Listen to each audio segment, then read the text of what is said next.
Yo, people, how are you? Looks like we got a couple people joining on in already. Attendees are actually already flooding in. That's fantastic. Love to see it. Love to see it. All right, well, welcome, my peeps. I'm excited to have you all here today. Let's just go ahead and just as we're waiting for obviously the first few people to jump on board here on Zoom, go ahead and drop in the chat, and I'll actually start us off right now. I'm from Nashville, Tennessee. Zach here. We're going to be going over paid event secrets. You guys are all here because you want to learn how to host paid virtual events.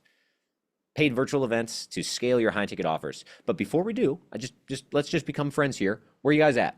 All right, we got Chuck here from OKC, Oklahoma City, I would imagine. Chicago, that's Lisa. Oh, Detroit, Houston, Orlando. Oh, we got Columbia, Vancouver. We got it, man. This is an international event. First event I've personally hosted. We're already international. Fantastic. Love to see it. Love to see it. All right, well, guys, welcome into once again paid event secrets. Man, I'm so excited to I just want to just kind of bridge the gap. This has been years in the making. This is once again, I think I had already mentioned, this is our first paid virtual event that we've done ourselves. I'm normally the guy, not like I would say on the other side of the camera. I'm normally the marketer behind some of the biggest brands that you guys have probably seen online.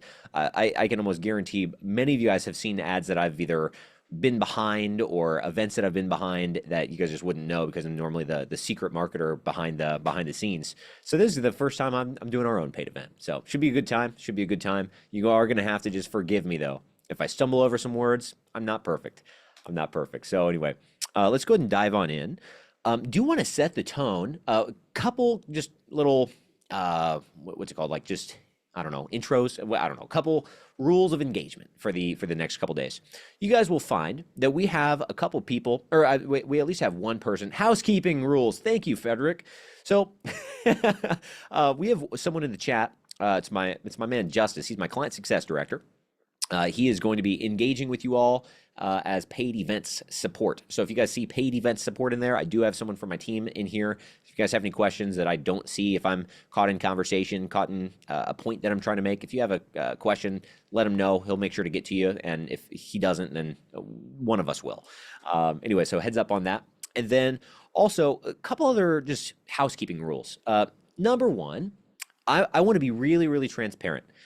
I am not going to sit here and just like, I would say shove the Bible down your throat or anything. This is a business event, okay? But I do want to be really clear. I give credit where credit is due. And I get a lot of the business inspiration and business lessons and principles that I teach from the Bible. So I'm not big on doing refunds, but I do understand some people are heavily offended by that. Like sometimes if I even mentioned the Bible or mentioned a specific scripture, if it makes your skin crawl, like if you're going to be super uncomfortable, this is your time. Please let us know. We'd be happy to refund your ticket price, which was literally less than $10. It was less than the Starbucks cost. But regardless, if that's going to upset you, I actually want to let you know. Justice just dropped in an email in the chat. Please let that email know. Just message him right now and just say, hey, I would like a refund for religious sake or difference in opinion, whatever. But here's what we're not going to do. You're not going to wait 2 days and then go, after you've watched everything and then go say, hey, I want a refund for my ticket. No, we're not doing that. So if that's you and you're going to be offended by that, no big deal. Totally respect that. Just anyway, go ahead and email that. You're going to have to drop out of the room right now. Email it and we'll get you a refund process. No problem at all. That cool? All right, cool. Awesome. Yeah, looks like we got some people in the chat here. Okay, and then last thing that I wanted to mention, just once again, housekeeping rules.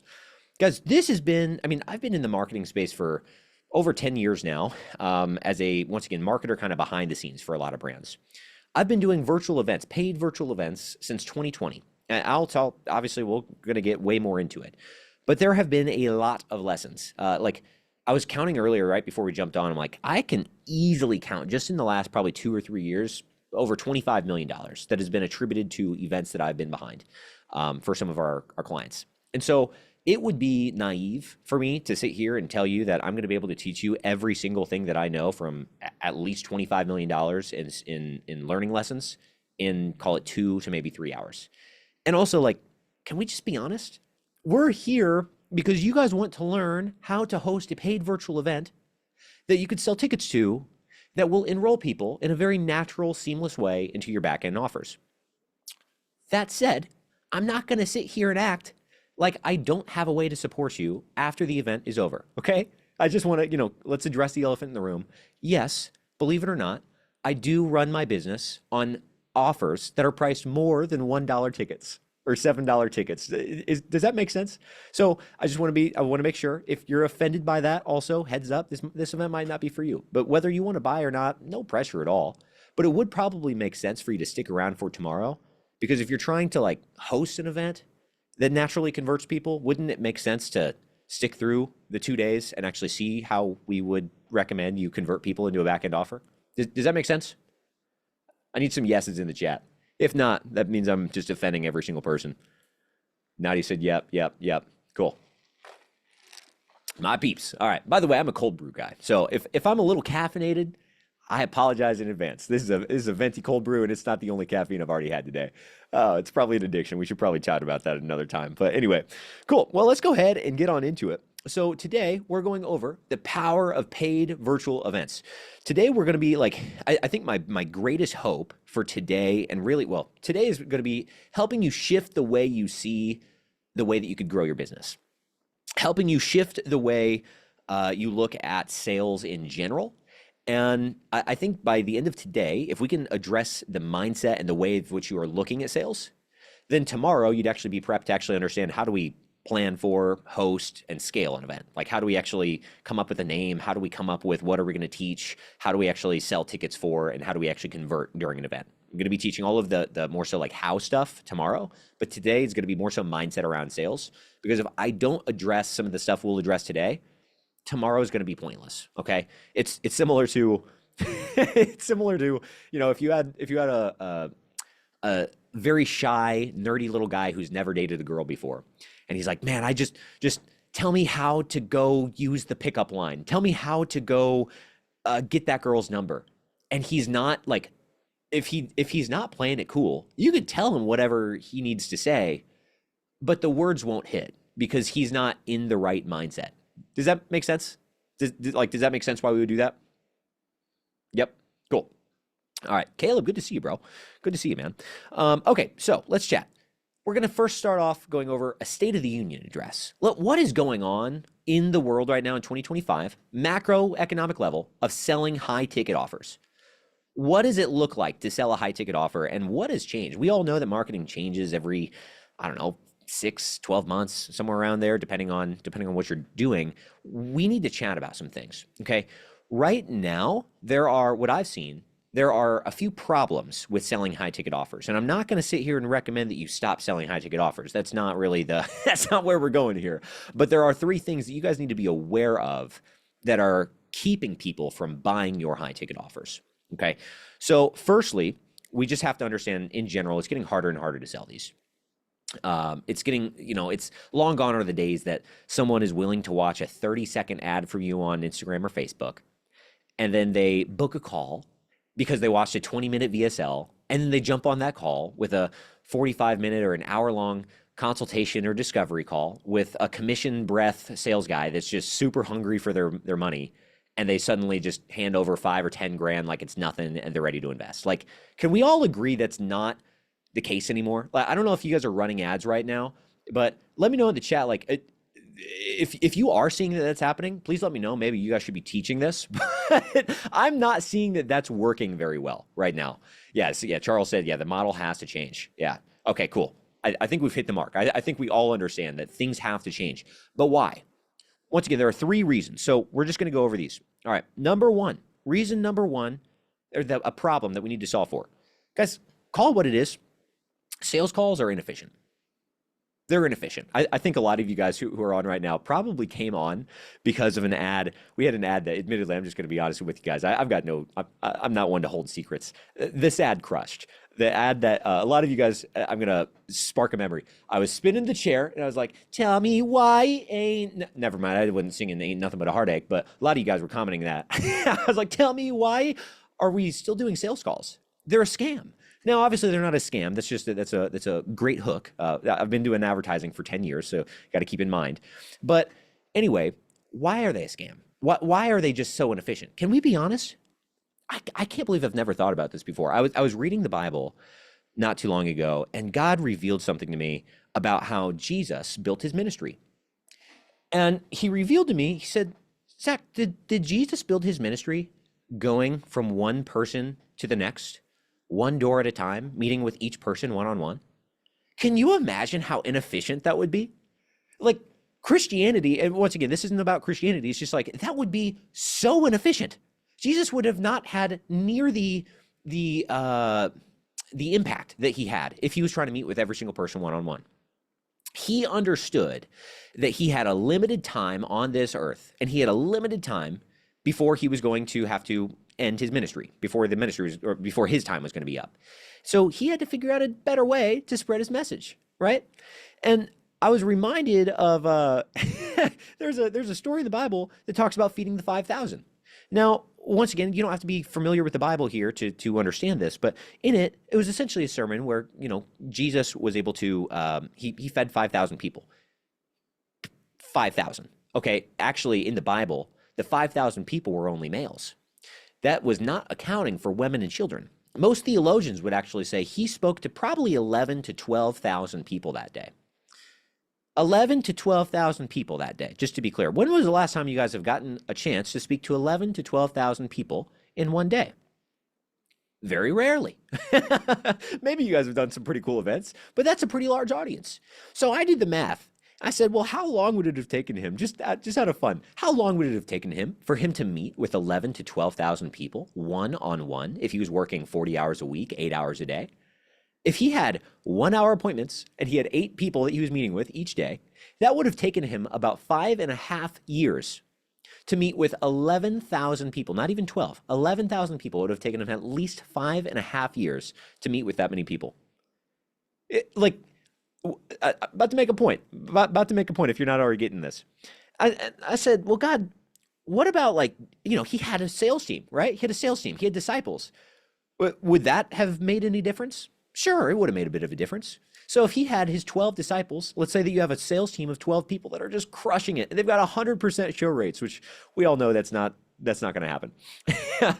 Let's say he had all 12 people, and not one of them betrayed him, by the way. Let's say, they were all great salespeople, and they went out and they were meeting with 11,000 people one-on-one. It still would have taken them over 6 months to meet with that many people. And here's the real big thing. Here's the thing that hit me. If he was relying on those people, they would not have actually represented Jesus in the same way that Jesus would have represented himself and shared his own message. Here's what I'm getting at. There is no, as far as I'm aware of, there's no better way to reach the masses than selling one-to-many or hosting one-to-many events. Does this make sense? Yeah, Frederick said one-to-many approach versus one-to-one. Yeah. So here's the thing, guys. When we're selling one-on-one, number one, most people say that, you should be closing 20, maybe even 30%. Like 30% close rate, especially to cold traffic, is fantastic. Well, that means that you're wasting 70% of sales calls. Yes, it's a numbers game. Yes, you have to take those if you're trying to do the one-on-one. Of course, you're going to have some strikeouts. But that means that literally 70% of your calls, and that's a good close rate, 30% is. That means that 70% of your sales calls are never going to buy from you, and you are absolutely wasting that time, whether it's you or your sales team. I don't love that. I'd much rather operate a little bit leaner and a little bit more efficient, right? So anyway, I'm just saying. So that is simply a waste of time. And then also, obviously, once again, you could build sales teams, but they are expensive to build. Guys, I've been behind some pretty big sales teams. I've been a fractional CMO for different companies before, one of which was a SaaS company that had about 50 people on their sales team. That is not a cheap organization to run, and it is not easy to build. It takes, unless you're an absolute expert, it can take years to build a sales team of even 5 to 10 really good closers. And 5 to 10 really good closers, as we just mentioned, would not have the same impact as one really powerful one-to-many presentation. So anyway, just heads up on that, okay? Now, the next thing was that last thing on the one-on-one is that your audience wants to hear from you. They don't want a cheap imitation commission breath salesperson to represent you. They want to hear from you. If you guys have a personal brand, if you guys have a real mission that you're passionate about, they want to hear from you. Don't delegate that to someone else. That's the best thing you can do is share your message. It's your message, not someone else's to share. Embrace that. Okay. So anyway, that's once again, problem number one is that sales calls are just simply inefficient way. A one-on-one model of sales calls are a very inefficient way of growing your business. Now, point number two, problem number two is that you could go with free events, you can go with webinars, things like that.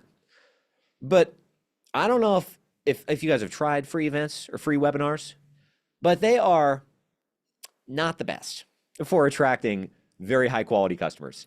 I think, I don't know if anyone, let me know in the chat right now, if you guys have actually tried to host your own free webinar or free event. Let me know if you're like, if you've tried doing this. I would imagine you've seen that show rates are treacherous. We're talking like anywhere from 5% all the way up to maybe 20%. Guys, can I be really, really rude with you? I'm looking at the attendance right now. We sold about 170 tickets, maybe 175. I'd have to go update the numbers again. Right now, we have over 50% of people attending this event right now. At the very, very moment, we have over 50% attendance rate. $1 tickets, my friend. $1 tickets. Who would like that on a free event? Everyone would like that on a free event because they don't get that. See, free events, when you're leading with free things, with lead magnets, free webinars, guys, they attract tire kickers. And it's not that these people like mean harm. It's not like they're trying to like hurt your business, but like when people don't pay for things, they don't respect it. At the end of the day, like I promise you, if this event was free, if Paid Event Secrets was free, we would not have all of you guys on this call right now. Can you agree? Are you guys like, am I preaching to a wall or preaching to a choir right now? Like, can you guys agree that you pay more attention to things that you pay for? Completely agree. Absolutely. Yeah. And so anyway, just in general, when you're doing these free events, you're typically going to have, number one, really low show rates, really low, abysmal.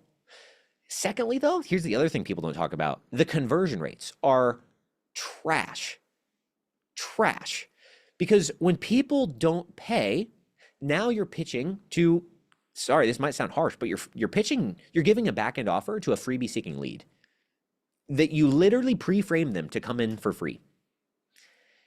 There is no, like, I don't know how else to say this, but like when you give an offer to a customer to work with you further versus giving an offer to a freebie seeking lead to work with you for your first time, it's a different conversation. The customer will always upgrade at a much higher rate than what the freebie lead is. I'm just saying, I'm not trying to hurt anyone's feelings here. Okay. So anyway, there's that. And then once again, these people in general, they just simply have low buying intent. They're typically showing up, if they show up, out of they're coming from a place of curiosity, and they're maybe seeking education. They don't have buying intent. They're not here to buy something when they download the free lead magnet. They're hoping that the free lead magnet will solve all their problems so they don't have to pay you. So anyway, there's that. So once again, problem number one, sales calls are just simply inefficient. One-on-one are. Number two is that the freebie lead magnets, the free webinars, they attract the wrong people for the wrong reasons. And number three, the last thing that we need to solve for right now is that trust is at an all-time low. Okay, I've been doing advertising once again for about a decade. We have clients that we run literally over $300,000 of ad spend per month for. Like, we are in the game. This is something else you guys should be aware about me. Our motto, we don't care to be right. We just want to make money. We just want to get results. We will check our ego at the door every single day. We just want to get people results. And I used to do a lot of call booking funnels.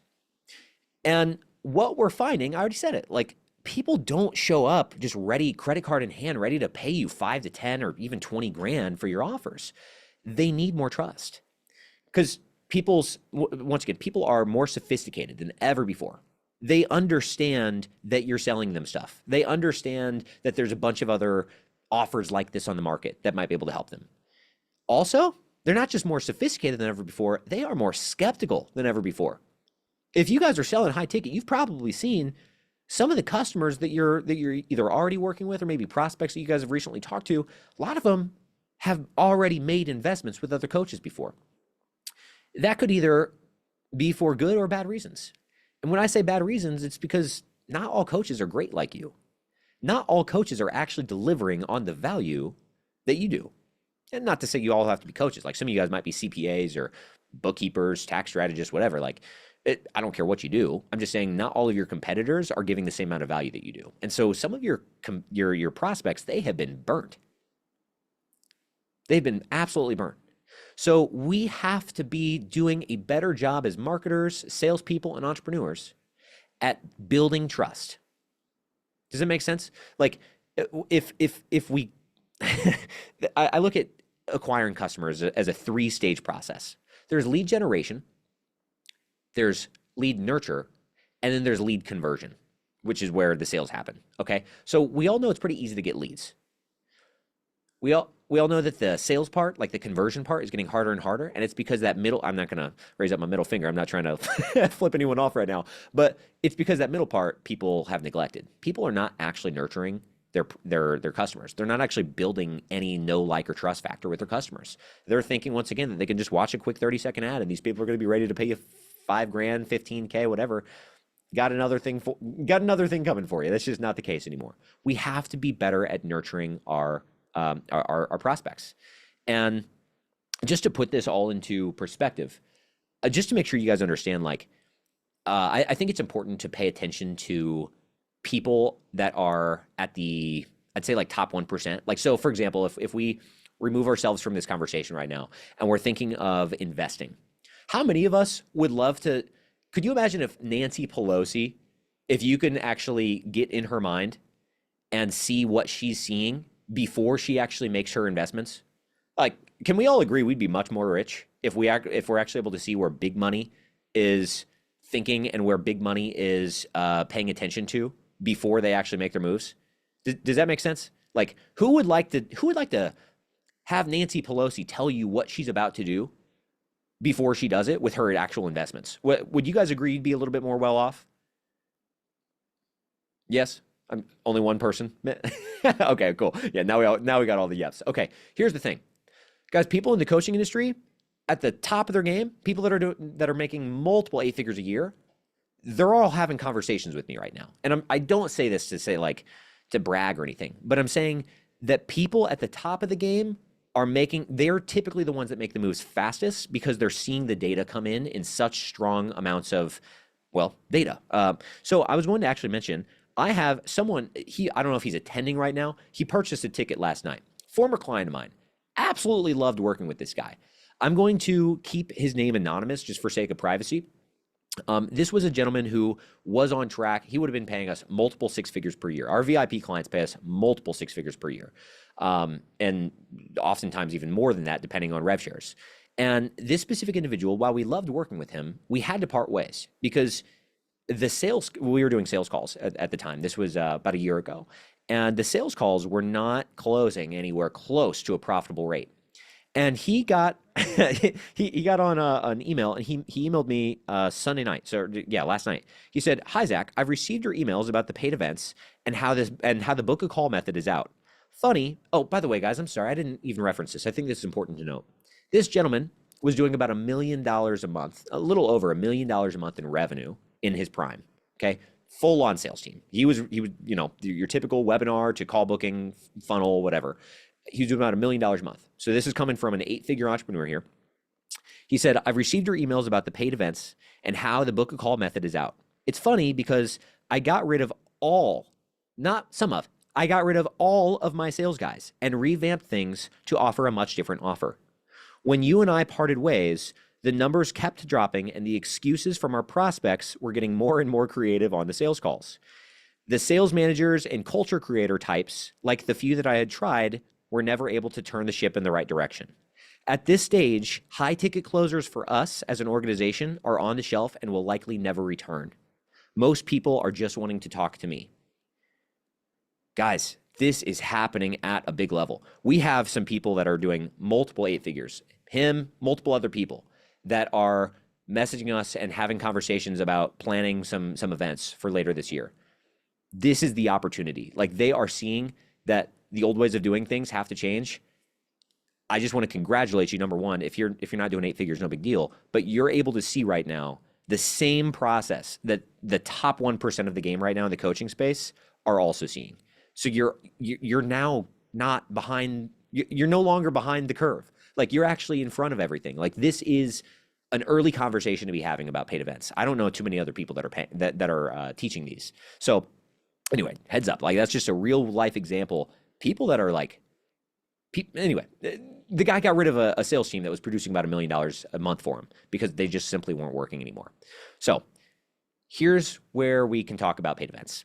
Do paid events actually solve for these? And, I'm not going to sit here and say that like they are the bread and butter that every single person should be doing these. There are some people that these paid virtual events probably not the best for you. For example, like if you sell cars at a car dealership, I don't know that you need to be hosting a paid virtual event to go sell a Camaro or go sell a Corvette at the Chevy dealership, right? So like obviously it's not for everyone, but let's talk about how this can solve for some of those core issues that we just talked about.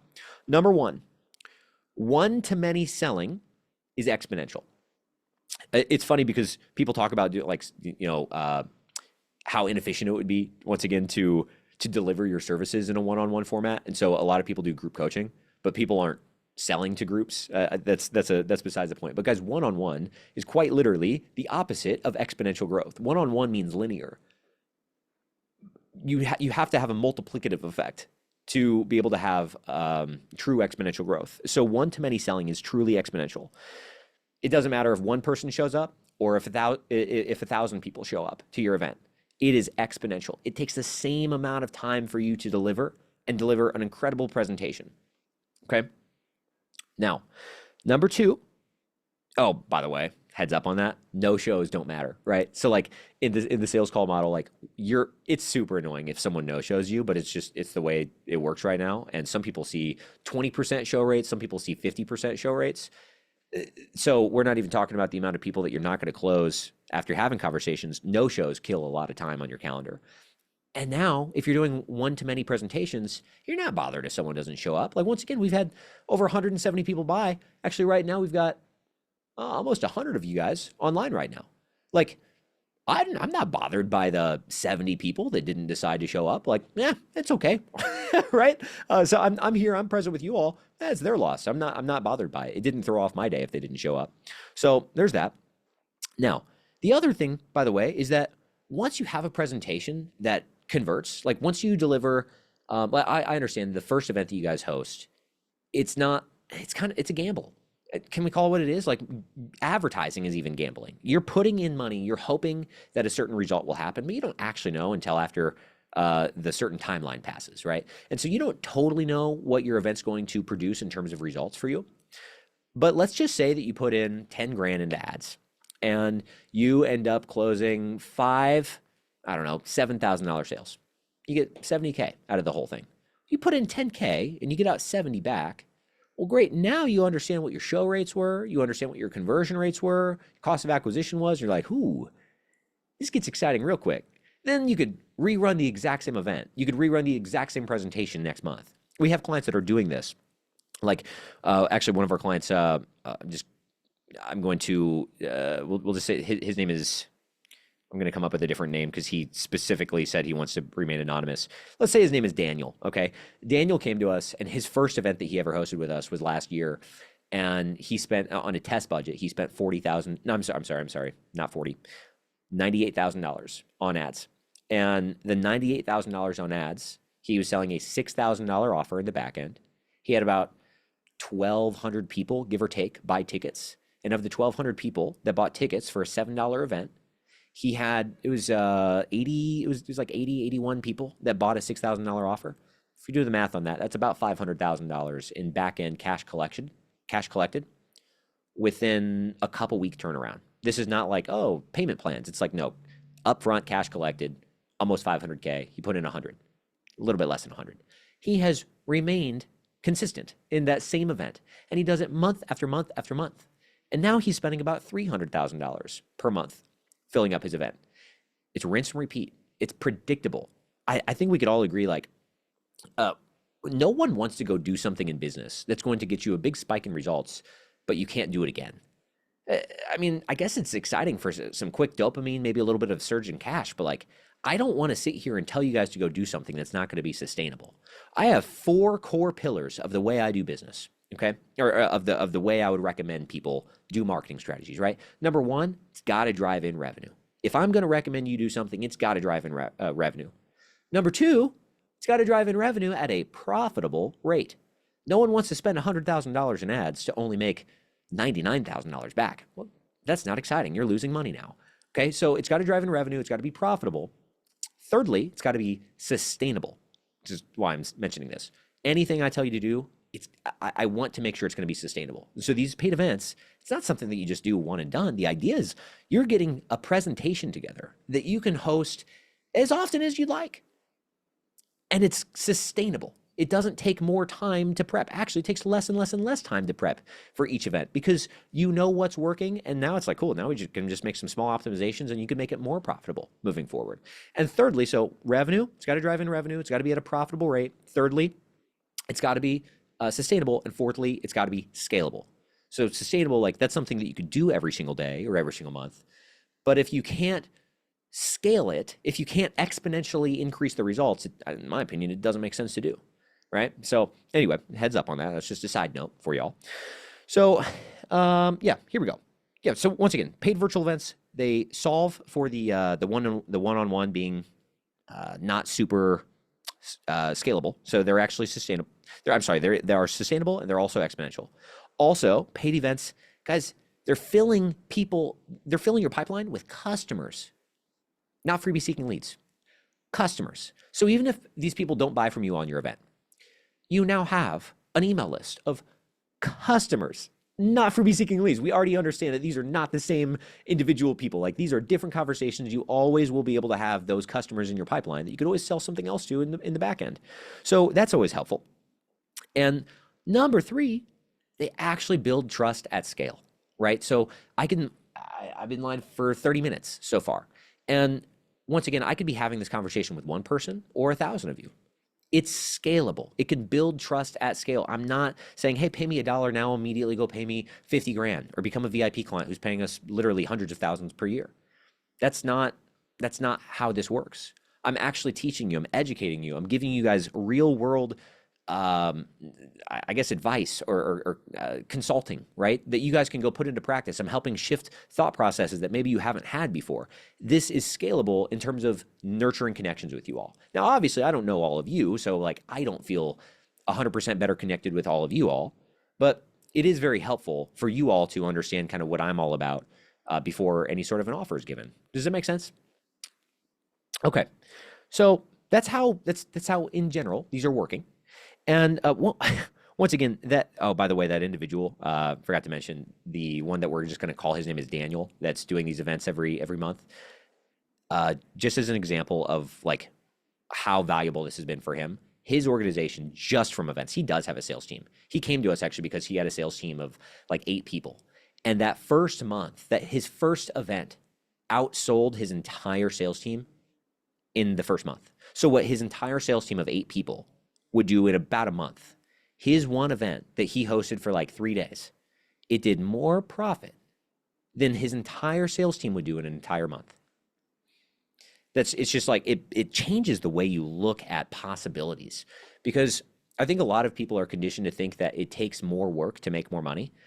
Admittedly, it's the opposite. Like, it's actually easier. And some of you guys maybe have heard of the book called 10X is easier than 2X. It's actually easier to make more money in a short amount of time than it is to make that in a long amount of time. That might be a mind breaking, like what? Like a mind bender, right? It's easier to make more money in a short amount of time than it is in a long period of time.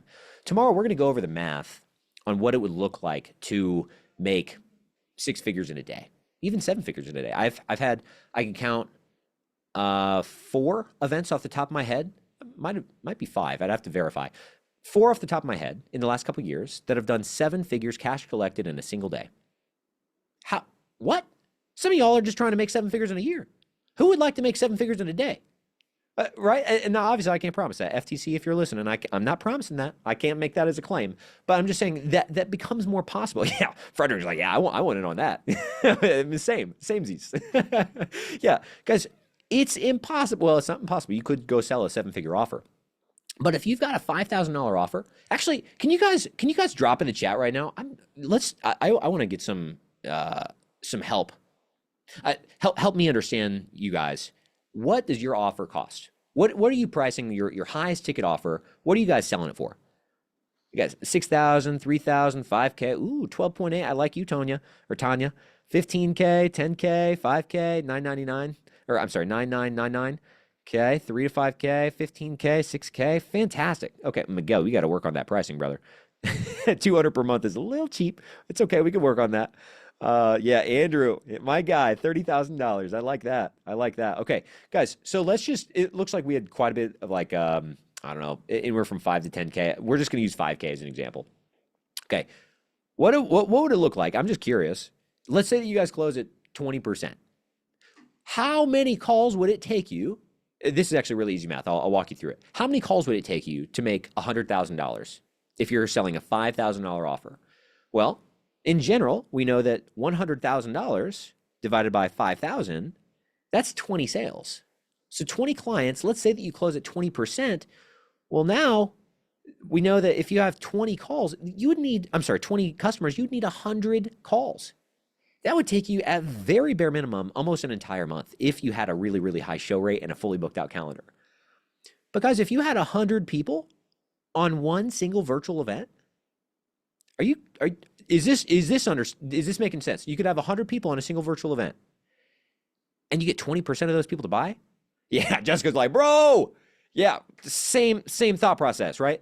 Now you can understand, well, let's do the math. What would it be for $1 million?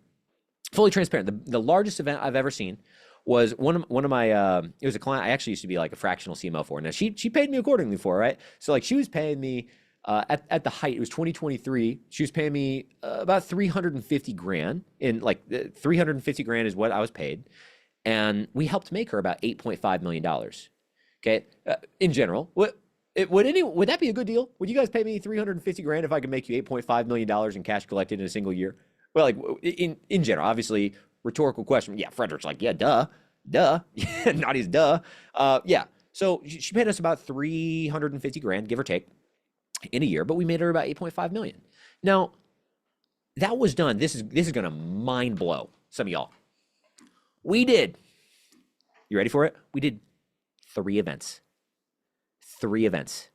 She made almost all of that revenue in 3 events. How unbelievable is that? Meaning, she's doing whatever she wants to do, and I'm not saying we can talk about stewardship principles. That's a different conversation for a different time. We can talk about what you want to do in your spare time. But she can make 8.5 million in like 3 events. We're talking like not full day, huge events. We're talking like a couple hours a day. Yeah, we're getting some mind blows in there. Yeah. So here's what the math looked like for her. Her biggest one, she spent $100,000 on ads. For some of you, you're like, that's light work. Others of you, you're like, ooh, that's kind of pricey. It's okay. She didn't start there. Well, I'll tell you tomorrow how we actually came across events being an applicable sales process for her. But her largest return that she ever did, she spent about $100K filling up tickets for her event. $7 tickets. I've been doing this, guys, for about 5 years. She sold $7 tickets, $100,000 promoting it. She sold 15,000 tickets. 15,000 tickets. Customers, not leads. Customers. 15,000 customers came in the door. Of the 15,000, she had a whopping $2,000 offer. Oh, it pains me because if she was charging more, she would have made another couple million.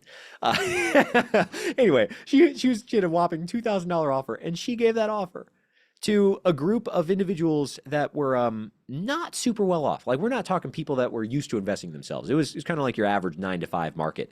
She gave a $2,000 offer to these customers.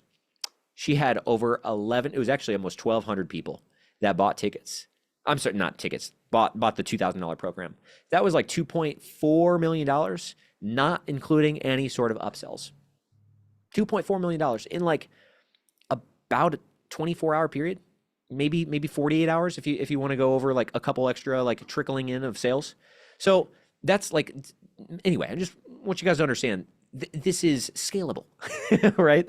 So anyway, hold on. It looks like we got a question here. Genuine question. Have you seen this model be successful in individual one-on-one healthcare? Because I see packages like online, in-person, multi-month treatment plans at the high end making 1K per client. Miguel, you're gonna have to help me understand a little bit more on your question, and I can get to that later on.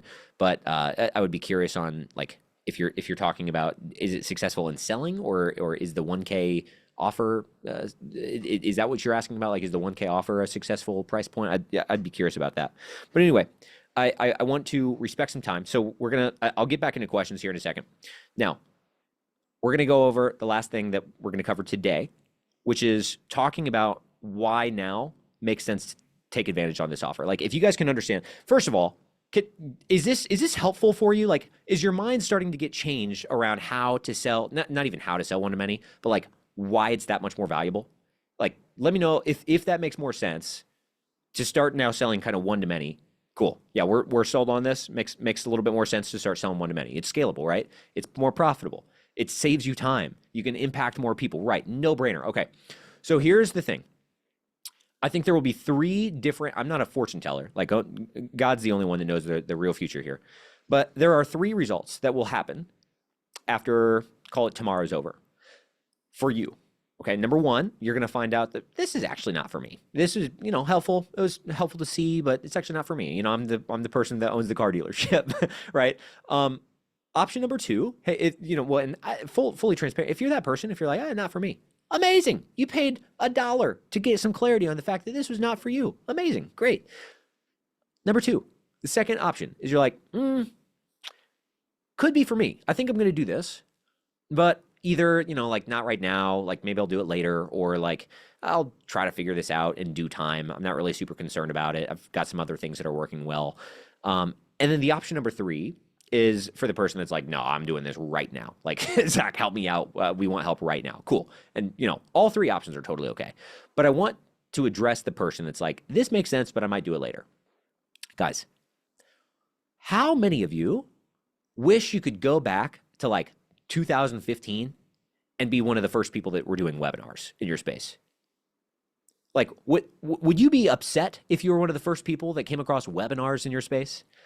Or would you be upset if you were one of the first people that came up with a VSL in your space? Like 2015, 2017? No, probably not. You probably wouldn't be upset about that. No one is ever upset about being one of the first people in the market to take advantage of a new strategy. And call what it is. This is something people don't really talk about. Can we be honest, guys? Marketers ruin everything. It's weird because I'm a marketer. Marketers ruin everything, right? So webinars, for example, were super efficient up until everyone and their brother started doing free webinars. And then automated webinars were super successful until everyone started doing automated webinars. And then like these VSL call booking funnels were super successful until everyone and their brother in your space started doing call booking funnels and VSLs and whatnot. All marketing strategies will come and go. In general, number one, selling one-to-many is a skill set that will always be around. But paid virtual events, that might change in a couple years. But right now, I would be willing to bet that other than maybe a couple industry leaders, because once again, we're working with some of these like multi-8-figure organizations that are looking to do these this year. Other than a couple of them, not many people in your spaces are probably doing these paid virtual events. Does that make sense? Like, do you guys, unless you guys know, for what it's worth, I might not be in your space. Are a ton of people in your space doing paid virtual events, or would you be one of the only ones? I need either lots of people are doing them, or I'd be the only one. Let me know in the chat, actually. I'm curious. You guys let me know. Yeah. Andre said only. You could either say tons or only, right? I'd be the only one. Only one. Not sure. Okay, that means you're probably going to be one of the only ones, or one of the few that are doing them. Fair to say, I'm not even sure. Few. Yep. Guys, that's the point. What I'm trying to get at. Guys, we are on the cusp of genuinely a strategy. And like, this strategy has been working for years. It's been working just as well since 2020. I can't believe, like, I'm thankful that God revealed this to me last year of like, hey, you need to go all in on this, because I've been doing these kind of half-heartedly when it makes sense to do for a client since 2020, and they've always made sense. The conversion rates and the show rates have always been high. The show rates, even for selling $7 tickets or even $1 tickets, guys, usually right now our systems are like somewhere between 50 to 60% show rates we typically see. That is always going to be better than a free event. The back-end conversion rates will always be better than back-end conversion rates of free people, okay? The only difference that has changed since 2020 to now is that the front-end cost of acquisition to get at ticket sales is a little bit higher.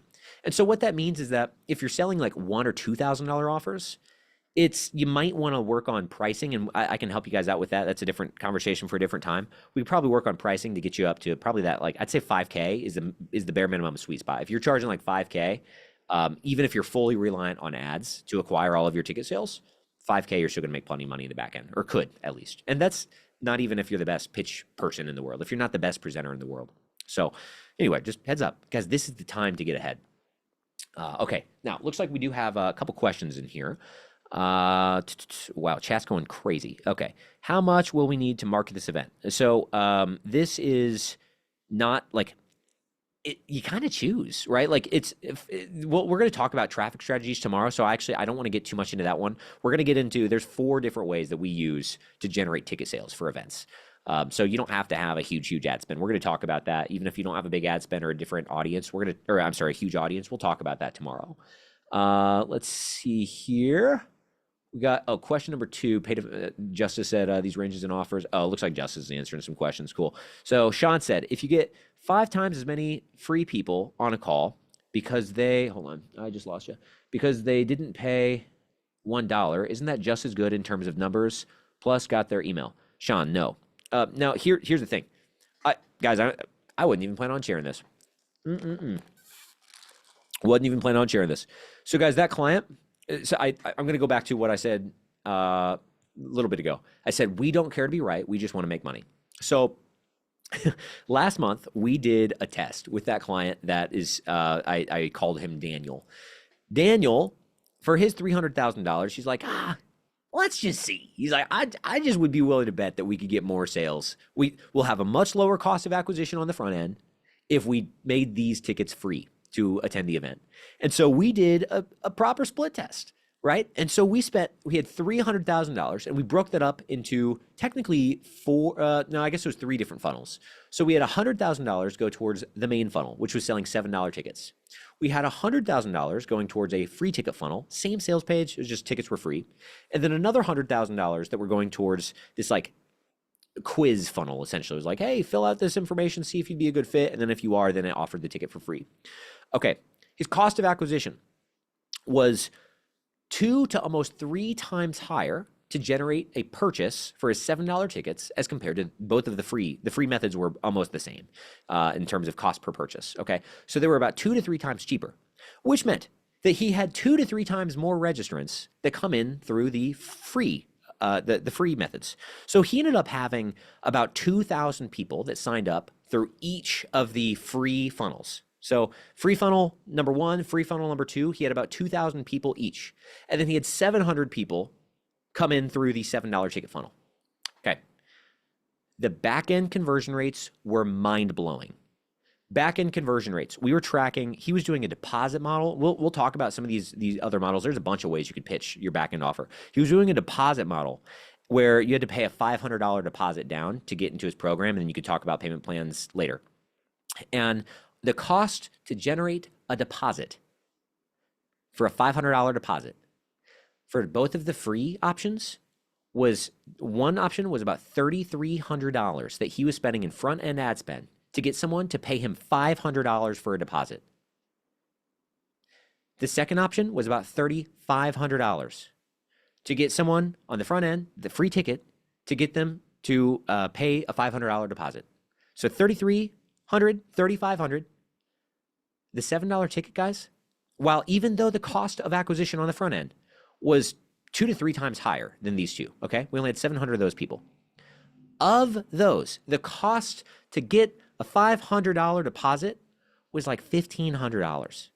We're talking like triple as cheap in the back-end conversion rates. That's what matters, because the show rates, does that make sense? Now, I want to make sure I didn't go over that too quickly. Does that make sense, guys, on the like how that works? How the 2 free methods, yeah, Albert's, yeah, strong. Let's make some money. Yeah, cool.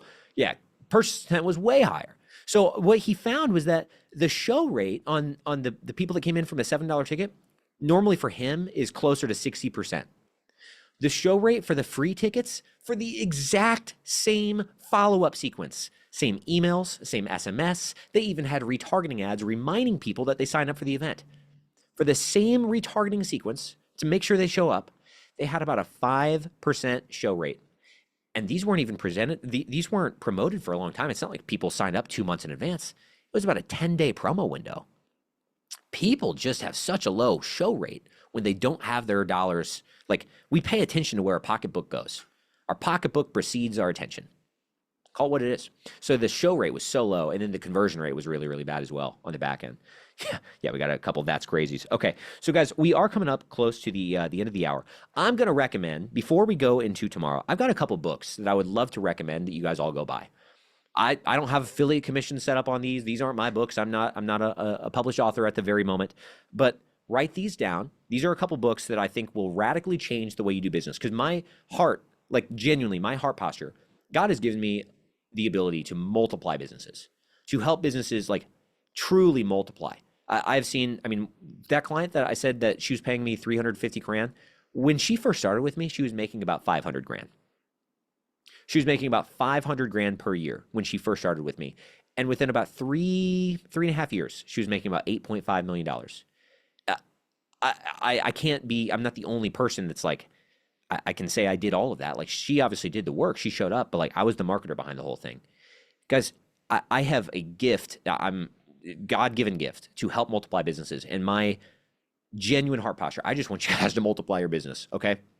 So here's some books that I genuinely think will radically change the way you multiply your business. Okay. Number one is called X. The subtitle is Multiply Your God-Given Potential. X, once again, Multiply Your God-Given Potential by John Bevere.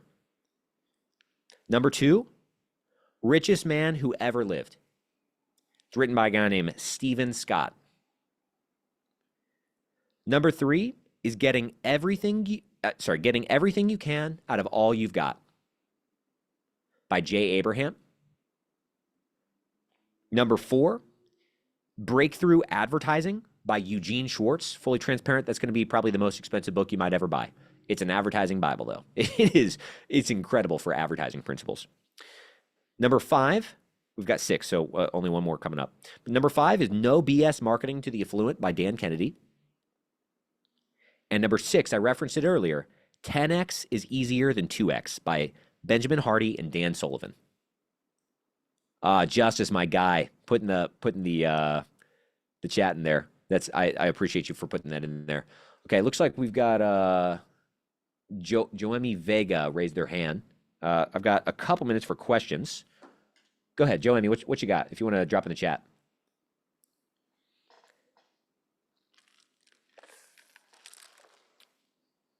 Couple raise hands. Can I call on you guys? Is there a way to like unmute these people? Two attendees with raised hands. Oh, shoot. Okay, yeah. Hold on here. Hold on, I'm getting you guys. All right, Frederick, allowed to talk. Frederick, you are now, if you want to unmute yourself, what's your question? I have a newsletter I started in the men's health niche. Okay. And to basically complement that, it's also a YouTube channel called Men's Health Secrets for niche 40 and above men. Sure. I just started as a passion project for 2025. And right now I'm trying to build the brand awareness, just give tons of value, no sales, just straight like education. I was wondering for 2026, what do you recommend I do to kind of like take this to the next level? Maybe have my own protein powders or whatever. It's just to serve this demographic in the men's health niche 40 and above. Good question. So if I were you, and I can only give feedback into the small amount of nuance that you just gave me and what I personally would do, knowing what I know, I would come up with a high ticket offer. And this is genuine, like, once again, dude, this is irrelevant if you work with us or not later on. I would do a high ticket offer, and here's why. If you try to sell low ticket offers, if you try to, even protein powder, supplements, things like that, if you try to build your business on the back of like $50 products, my guy. After the cost of goods sold, after the advertising, after the taxes, after the R&D, it's tough, bro. I have actually a good bit of experience in e-commerce. I helped a business. I did one consulting call with a very large uh, brand in the golf space, and it was with their media buyer. I helped him scale from, it was in November one year, it was a couple years ago. They did 500 grand in revenue, and that one consulting call ended up getting them to $1 million in revenue the very following month. I know e-commerce really well. I would not recommend doing it for your first offer because your profit margins are so low. So like, and honestly, like if I can be honest, I get my business principles from the Bible. The Bible, the richest man who ever walked this earth was King Solomon. King Solomon in today's day and age is a multi-trillionaire. King Solomon, homie, had a consulting business. Okay, this might sound crazy for some of y'all, but King Solomon had a consulting business, guys. In First King, chapter 10, it talks about the Queen of Sheba came to go visit King Solomon and to seek from him his wisdom. And she brought him millions of dollars in gold. It was actually, if you actually do the math on how many talents, she brought 120 talents, which if you do the math on this, it's in today's day and age about $350 million worth of gold that she paid him for answering questions that she was able to go back and provide that wisdom and use it to better lead her country. King Solomon had a consulting business. And that is what I would recommend because it is 100% profit margin. And you can truly impact these people far more if you're coaching them, consulting them, holding them accountable than what some supplements could do for them. So that's what my personal 2 cents would be, because then out of the profits and the proceeds of selling something that's high ticket, you can now use those profits and reinvest in getting the right team, or reinvest into ads, or reinvest into products or market research, things like that. So that's what I would recommend. Thank you. That makes sense. 10 to 15, 10 to 25K is probably the sweet spot for a high ticket offer. Thank you. Yep. Yep. Cool. Oh man, we've got a whole bunch of hands raised. I don't know that I'm going to get to everyone. Let's see. Callie said, what book did you read about the Bible, or did you read it from the Bible and see it yourself? Callie, a bunch. I mean, I read the Bible. I read the Bible pretty much every single day. So that is actually where I've gotten most of this from. But if you would like to get more lessons from the Bible, once again, X, Multiply Your God-Given Potential, is an incredible book that will help you reshape the way you've seen certain parables explained, or reshape certain scriptures that have been mentioned. Another one, though, is The Richest Man Who Ever Lived, that was one of the other books that I had recommended. That is literally about King Solomon. So would highly recommend those. Okay, man, we've got a ton of questions. I'm going to answer hopefully 2 more. So Frederick, I'm going to kick you out. I don't know if I can do that here. Disable talking. Here we go. And then we're going to bring in, looks like Clive Morrison. Let's try to make it Hey, what's somewhat going on? quick. Yeah, Yeah, how are you, Clive? I'm doing great. Yourself? I'm well. I'm well. How can I help you? Good. So what I do is I just help people take all the stuff that they have and put them into like CRM systems, right? So just building out like some Yeah. kind of client acquisition. Yeah, CRM I build wanted outs. to, yes, the CRM build outs, right? Just for, mainly for local businesses, right? That's most of my clients. And I just didn't know if this strategy, I've heard a ton of strategies on getting clients on this would work for that, where how would you apply that to what I'm doing? Yeah, fantastic question. And in general, it absolutely would work. We've worked with a lot of local businesses in the past. Local businesses in general, it's funny, they're probably one of the lowest served markets that there are. Yeah. So huge opportunity there.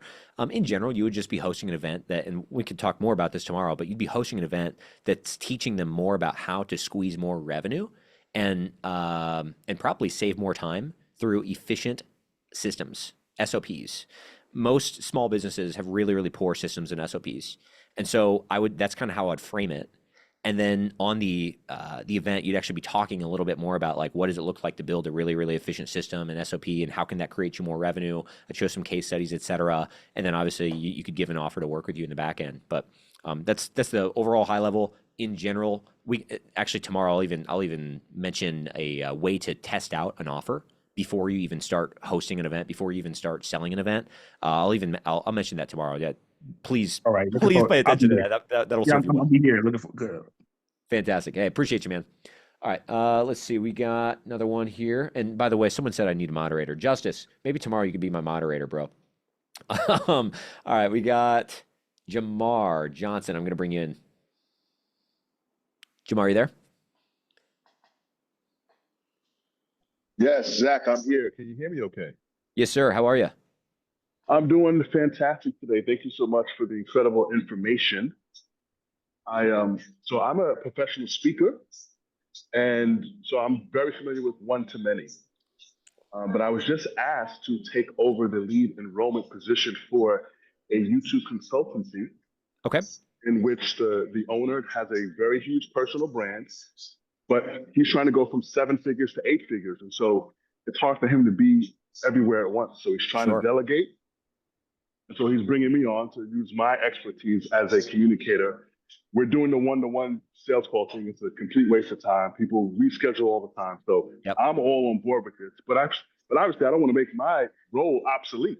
Yeah. So what would you say? How can someone who is a salesperson but also is a incredible professional speaker leverage their capabilities to do that virtual event for a brand?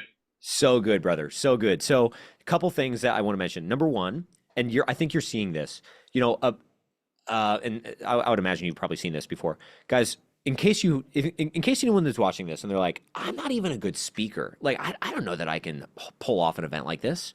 Guys, let me encourage you that being a good speaker does not mean you're a good salesperson, and vice versa. So we actually have someone that just he bought a ticket whenever I started running these ads, and before he even showed up for the event, he ended up finding a way to get on my calendar and booked a call. We've already signed the agreement. It is a very well-known professional speaker, someone that he is in the speaking circuit. That is his job. He's a professional speaker, motivational speaker, incredible speaker, huge audience. Why did he hire us? It's because selling, one-to-many selling, is different than one-to-many speaking. Educating is different than converting. So anyway, heads up on that. But my man, you are, if you're experienced with sales, a couple things you could do here. Number one is that you could either encourage him to do the event, and you could maybe give a guest presentation. We're actually going to talk once again more about this tomorrow. You could potentially give a guest presentation to help him convert more of the people that, like, hey, maybe they're all in the seats, whether it's in person or virtual, and they're just eating up what he's teaching, but maybe they're not quite ready to buy. You could come on in and do the sales presentation and get a whole bunch of conversions in a super natural way. Once again, tell you more about that tomorrow. I've got some fun surprises for you all tomorrow, but that's option number one. Option number two is that you don't have to get rid of sales calls in an organization doing this model. You could use them in conjunction with each other. So if you have, like, maybe you do want to do sales calls, as long as they're the right people and they're showing up and they actually are primed, what you guys could do is he could do these events, try to get as many sales as possible, and then anyone that does not convert, let's say that he gives some sort of a deadline to enroll in the special offer, anyone that does not enroll into that special offer in the back end, then you could start working those leads, or maybe there is a sales team that can start working the leads. And now those leads actually have already been primed. They're already customers because they've already paid you guys, and they've already learned from you all. So they trust him way more. And now it's a way easier sale that you guys could make in the back end. But those are my two, at least right off the top of my head, those are two things that I would recommend you guys do. You could do either or both, honestly. So Zach, I think those are incredible ideas. And I think you're the first one in terms of having me come in at the end and doing that kind of that get spot. That gets them familiar with me, which then I'm able to leverage the relationship he's already built. Because some of these people have been following him for years online.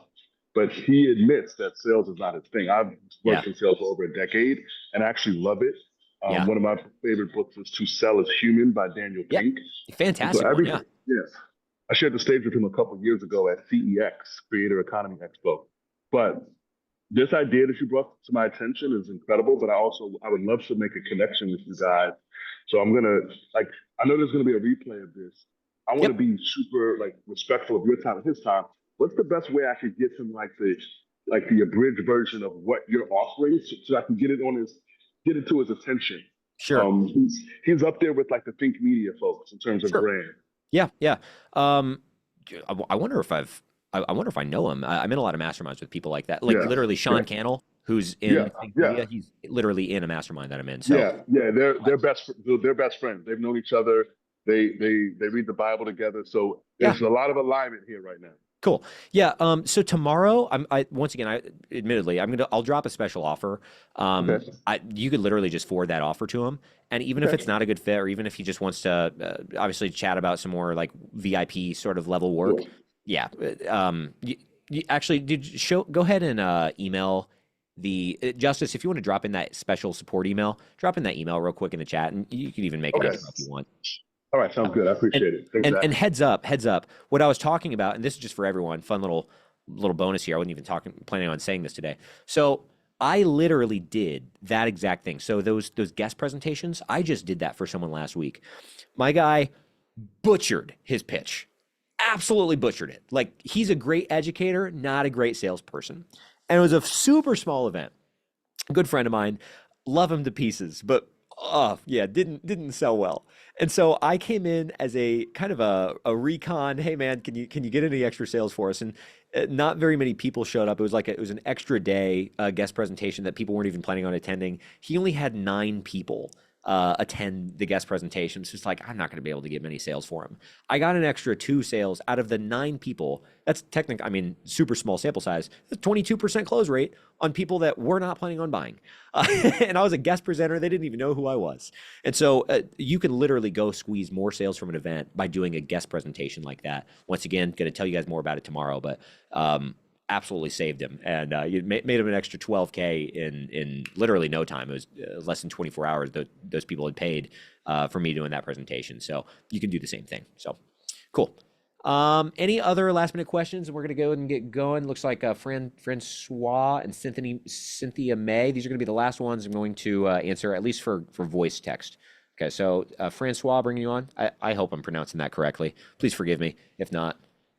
You hear me? pronounced it correctly. Can you hear me? Yeah, am I pronouncing that right? You are pronouncing Oh, it. let's go. That's a big win. Right. All right. Wow. Yeah, I love it. All right. How are you? I am doing supercalifragilisticexpialidocious. Expialidocious. Yeah. My guy. So I love the presentation. My question is, I'm in the funding space. All right. Okay. Yeah. And I build funding businesses for people, usually people who are already in the funding space. I don't know if you know, but they do things in a very archaic way. Probably 98% of quote unquote funding businesses. And what I do is I help them to build systems, automations, have a network, give them Yep. mentorship in a community, help them scale. I charge 15 to 18K. It's a subscription-based model, so they pay that every year. Great. And we also, cater to like B2B businesses, CPAs, and different things like that. Do you see this being able to be scalable for what you're doing with this that type of industry I just, laid out for you? Yeah. I want to be clear. Is your target customer someone that is offering the funding and you're kind of like the back end fulfillment partner? Yeah. So our target customer probably, would be, a person that already has a funding company. So I want you to understand that we are not doing the back end fulfillment. We are literally building them a funding, we call it a funding machine. Okay. So we're Cool. building them a funding company and we're teaching them how to run it. Okay. Like literally. And then they get all of our networks and connections and stuff to be able to do that. Fantastic. So technically, could we, I don't want to oversimplify this, but for sake of this conversation, trying to be efficient, could we call that a business in a box offer where, like, let's just say that I wanted to start a funding business. I can pay you the 15 to 18 grand per year and you could kind of build me the Sure. systems and show me how to do that. Correct? Yes. Okay. Yeah. Then in that case, absolutely. Yeah. That is absolutely scalable through something like this because a lot of people might be interested in that as a means of making money and as a means of increasing their income, but they might have zero idea. Like I even have zero idea on how to go start a business like that. And so that would make 100% sense to go host an event. And once again, tomorrow, we're going to talk a little bit more about like how long should your events be? What should you price it at? So we'll talk more about the nuances there then, but yeah, dude, yes. Like, yes. There's a huge opportunity there. I was thinking it might be because I even have sold it to companies like yours, right? For instance, they have other businesses and things like that, and they have people that need to get funding and they want to keep that in-house. So I appreciate that. Yeah, fantastic, man. Appreciate you. All right, we got Cynthia May. I don't think I've called on you. So Cynthia May, let's bring you on up. Okay, thank you. So How are my you? question is, I'm doing wonderful, wonderful, and just happy to be a part of this group Uh, and that you use biblical principles because I that's me all day. I'm appreciate you trying being to here. figure out how to bring what what you're talking about to the art space. I've gone to so many different events, but none of them fit artists, Mm. and I'm trying to figure out what would fit the artist realm. I want to make sure I'm understanding as quickly as possible. Do you have an offer that you're selling already? Or are you trying to figure out an offer that would make sense I'm to sell trying to to figure artists? out an offer. Okay. Um, yeah, that's a different, that's a very different conversation. I actually have, I think I have a YouTube video that literally talks about how to come up with irresistible high ticket offers. We teach our clients more about this whenever they're working with us more in the back end. We can also chat about that tomorrow. But in the meantime, I, the most efficient way to answer this question would actually be sending you a specific video I know I've already come up with. Yeah. Justice, or actually, Cynthia, can you email Justice? Can you drop in that email one more time? Yeah, info@paidliveevents.com. Cynthia, if you'd be willing, if you can just email info@paidliveevents.com, and I'd love to just either myself or Justice will go send you a YouTube video that talks about how to craft kind of the overall structure on how to craft a good irresistible offer, and then we can talk more about that tomorrow. The other thing is the thing that I'm really good at is selling my own art, Oh yeah, and I've taken my art business out of my studio, and I bring them to resorts and different places, and then I do stuff for corporate businesses. sure. So I craft art events, murals, all kinds of stuff for these businesses for team bills. Hmm. So now I would like to help other artists who are just struggling with that, like one piece of art they're trying to sell or one Yep. piece of jewelry they're trying to sell, to do something like what I'm doing to get it out to a bigger audience and space where they can sell their individual, but also like Yep. teach other people how to do what they do so they Yeah. can make money that way. That would be a huge opportunity. And by the way, I saw that Andres just mentioned an incredible resource, by the way, $100 million Offers by Alex Hormozy. He's a really, really good book I'd recommend reading. It's literally a nice little follow along framework for how to build out a high ticket offer. But what you just mentioned there would be absolutely an opportunity. If you're truly an expert at that, like I don't know anything about getting if I had an individual art piece, how would I go sell that, especially for a high dollar amount? I don't really know where I would go do that.